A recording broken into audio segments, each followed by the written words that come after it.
Okay, so I'm going to do a video on colloidal silver, and this is actually a redo because I had to go back and do a little bit more research on making sure that the colloidal solution was an actual proper colloidal solution. Human beings have been ingesting silver for thousands of years purposefully. They claim that it has health benefits. People in ancient civilizations would eat off of silver plates and bowls and vessels, and they would put a silver coin in the bottom of a jar of water or whatever, so that the properties over time of that silver would dissipate into the solution, and they would ingest it, and that would purportedly provide health benefits over time. And so therefore your aristocrats, or your people that had the means and the wherewithal to have silver around them and to be able to eat off of silver, obviously had less health issues than the general population. And so I guess there was some deduction that had been made and said, oh, it's silver, part of silver,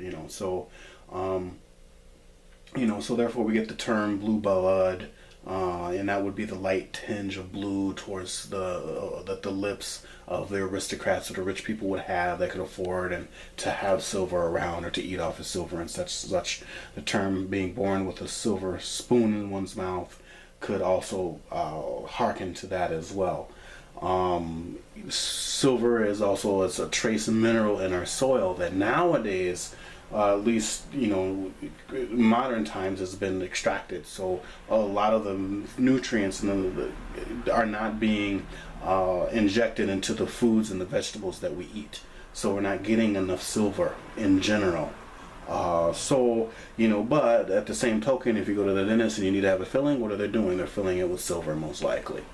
And what's going to happen is some of those little microparticles are going to break off, and you're going to swallow them with your saliva, and there you go. It doesn't kill you, it doesn't do anything. It might even be beneficial. That's what they say. So the colloidal silver solution is something that was invented in 1880, and basically you're charging some 99.9% silver rods with positive and negative electrons to create ionic silver. And so basically, your beta ions is one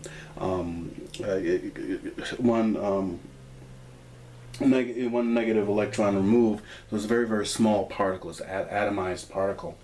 And so you're creating nanoparticles inside of a menstruum, such as water, or distilled water specifically. I just recently did a video on how to home distill water, and just kind of a makeshift version. There's things that you can buy to make your own home distilled water. There's you can go to the store still now and get distilled water. We're going through a pandemic at the moment. Don't know what it's going to be like when we look at this video in the future, but right now you can go and get a gallon of distilled water for like less than $1. But if you ever want to know how to make your own home distilled water, I have that video. The link will be below. But you need pure water. Tap water and most other water have other trace microbes and nutrients and chemicals and pesticides and all this other kind of stuff in it that will negate the process and or cause the process to not be as pure as it could be. So like I said, that's why I'm redoing this video, because when I was introduced to colloidal silver through a relative of mine who was a little, she's kind of out there. So I was like, why are you sending me this electrical stuff with silver and I'm supposed to dip it in water? I'm like, witchcraft? What kind of witchcraft is this? But I tried it. I did it anyways. She provided documentation. I said, okay, this might be good, I guess. But the water was always cloudy for me, and I always drank it. This was years ago. This is almost 20. It was about 20 years ago actually, and I drank it and did it. I lost the generator that she had given to me back then, but I've since bought a new one, and I'll explain how we put this together in just a second. But it works. But this video I kind of want to do redoing it to show how good quality colloidal silver looks like versus bad quality colloidal silver. Okay, so a couple of other notes is that it has been tested against 650 different exotic diseases and infections. You can use it topically as well once you have a colloidal solution for anything. You know, some people say it works with eczema and other other types of topical diseases and ailments and such like that. Yeah. So one of the interesting things about this when it was invented was that what came out about that same time was penicillin as an antibiotic. Now, the thing about penicillin is it was patentable. Colloidal silver isn't patentable.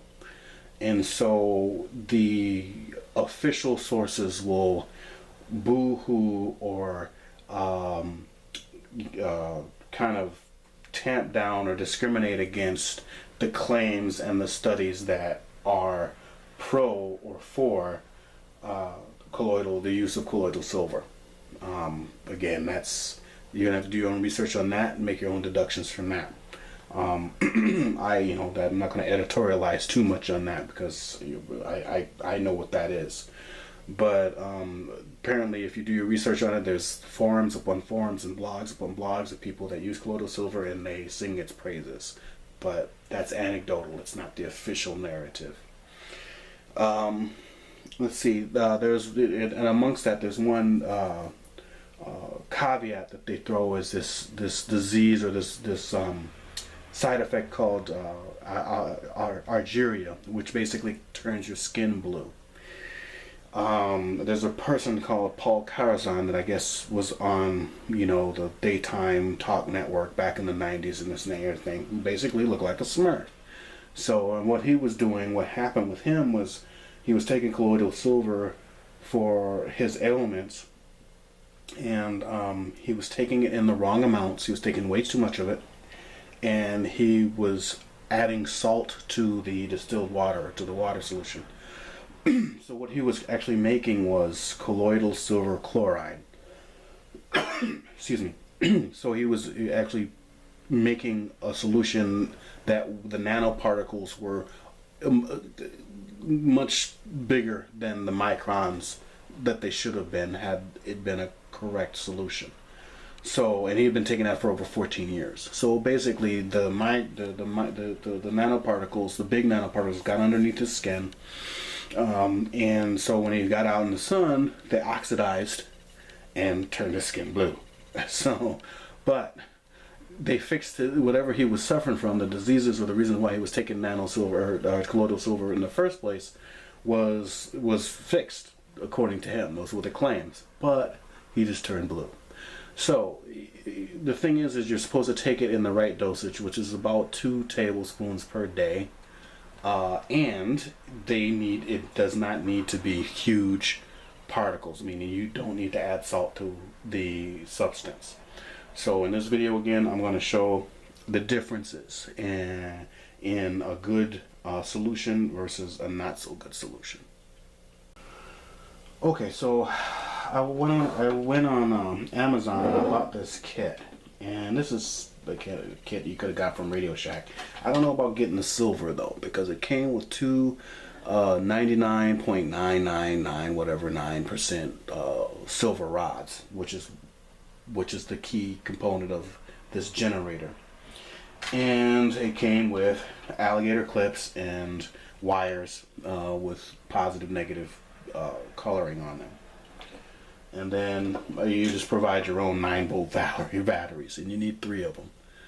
Alright, so basically you put the 9-volt batteries, they're going to be your electrical generator, and you're going to put opposite to opposite here, and I'm just going to plug this in opposite to opposite like so. Just pop it upside down, and so you're going to have a structure like this. Okay, and then what I'm going to do is I have 2 glasses here, and one I've labeled distilled water and one with tap water. Alright, so what we're going to do is we're going to do the distilled water first, and then I'm going to show the tap water so we don't cross-contaminate very badly. So here's the distilled water that I made from regular tap water. All you do is you basically boil water and let the steam condense on the top of a lid using some sort of colder substance or surface, and then you collect that water inside the pot, and then that gets rid of anything that you don't want in the water. Okay, so that's bacteria, microbes, anything. So that's the best way to purify your water or disinfect your water is through distillation. You're going to lose some of it if you don't have an actual distillation machine, but that's another conversation. So at any rate, here's our distilled water. And again, we want to make sure everything's pretty pure and clean here. And so I want to take this here and I'm going to connect the positive one to this positive diode on our batteries, and then I'm going to take this and I want to attach the clip to the rim of the glass like so. Okay, I want to have this kind of structure. Okay, and I'll set it this way so it's easier to see, right? So this is the positive here. So I'm going to take the other clip and attach that there to the other diode, and then I'm going to attach the silver there, and then carefully I'm going to just attach it to the rim on the opposite side. And so this is about 8 ounces or 1 cup of water, and we want to let this brew for about 15 minutes. So I'm going to set a timer here, and we'll come back when this is done. And I have my handy dandy timer here, and I'm going to set this to about 15 minutes, like so. Okay, so this is our distilled water, and I would presume there's nanoparticles going in there of silver. I don't see anything, right? So apparently good quality water is going to give you a good quality menstruum is supposed to give you clear colloidal silver. That's supposed to be the best. So as long as when you're distilling your water there is no cross-contamination, it looks like that the nanoparticles are going in there, and they're going in really fine. So I think it's like I can't, I'm not going to quote the numbers. I've got plenty of links and information for you to glean below if you'd like, but we're talking about parts per billion with a B. So, and that's how they work against microbes, is they suffocate the microbe by parts per billion. So this is distilled water, and we got about another 5 minutes left.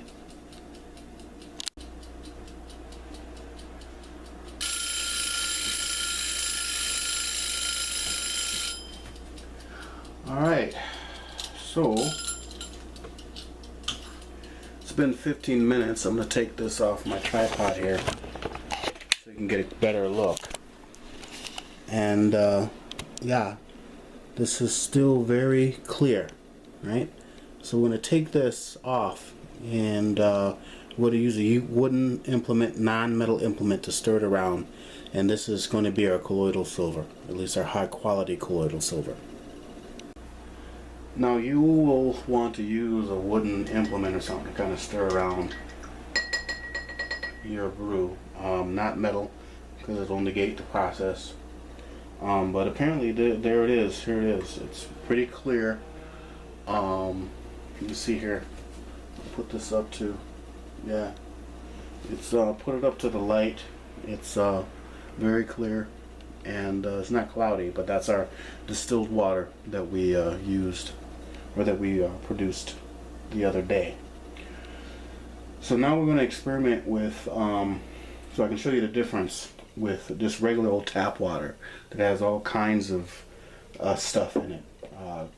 chlorine, fluoride, the barium salts, pesticides, all kinds of stuff. And this is the stuff that we drink day to day. So what I'm going to do with that though, is instead of using my generator here, and by the way, for this generator, again, you'll have some oxidization here. All you got to do is just take a scrubby and actually, you know, one of these little green pads and just kind of scrub them. Just kind of scrub that off, and it'll go back to silver a little bit. These will wear away over time, so you'll have to get new ones eventually, but that's kind of what happens with the oxidization process. But I'm going to take this apart to keep it safe. We're dealing with electricity. I'm going to take the silver pieces and set them aside. And so now we have a colloidal solution that is high quality. And I'm going to set this aside. And we're going to do an experiment. I'm going to show you the difference. And what I'm going to do is I'm just use some regular tap water. So we're going to get the distilled water out of the way so we don't cross-contaminate it all, even though it is in a jar. So I'm just filling this with tap water.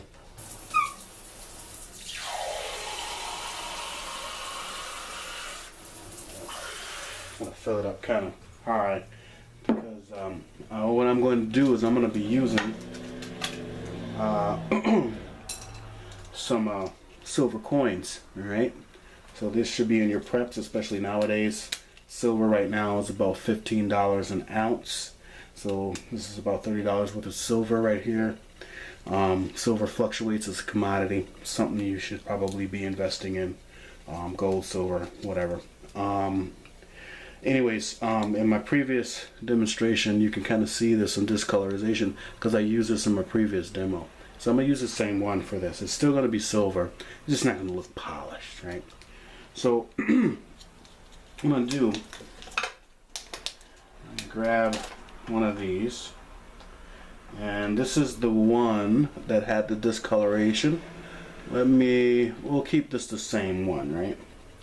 And the positive charge is the one that tends to create the nanoparticles. So I want to carefully attach this in the water, but attached to the rim of the glass, and so I don't lose my piece of silver in the jar, in the glass there, otherwise I have to go fishing for it. And then so I'm going to take my black one here, and I'm going to just take this, I'm going to affix it in the water the same way. Just make sure I attach it to the rim, make sure it's in the water as best I can. You want this in the water really well.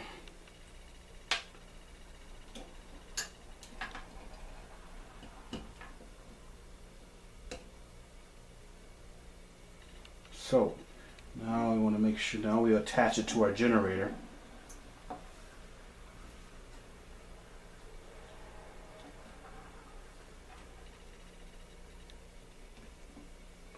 Alright, it's attached. And now I'm going to detach this from my tripod here.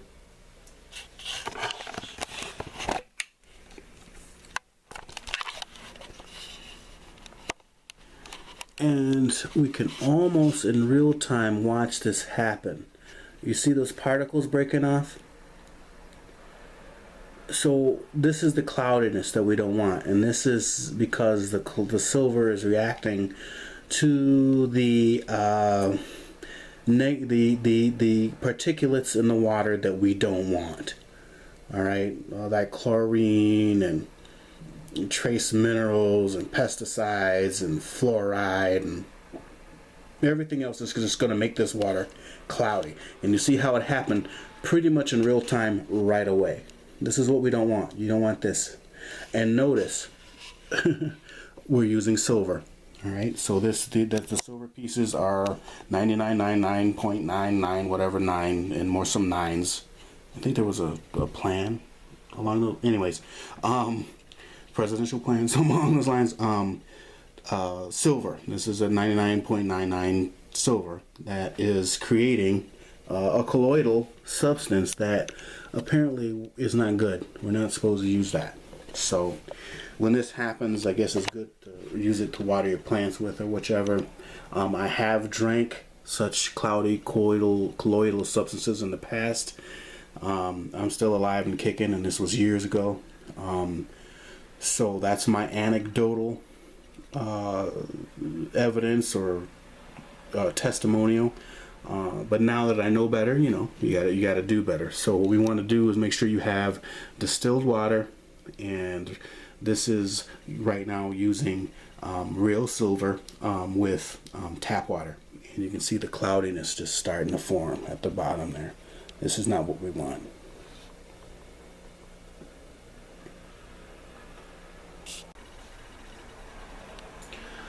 Okay, so in conclusion, again, for this redo for colloidal silver, you got to make sure you have distilled, clean, pure water, and 100% pure silver.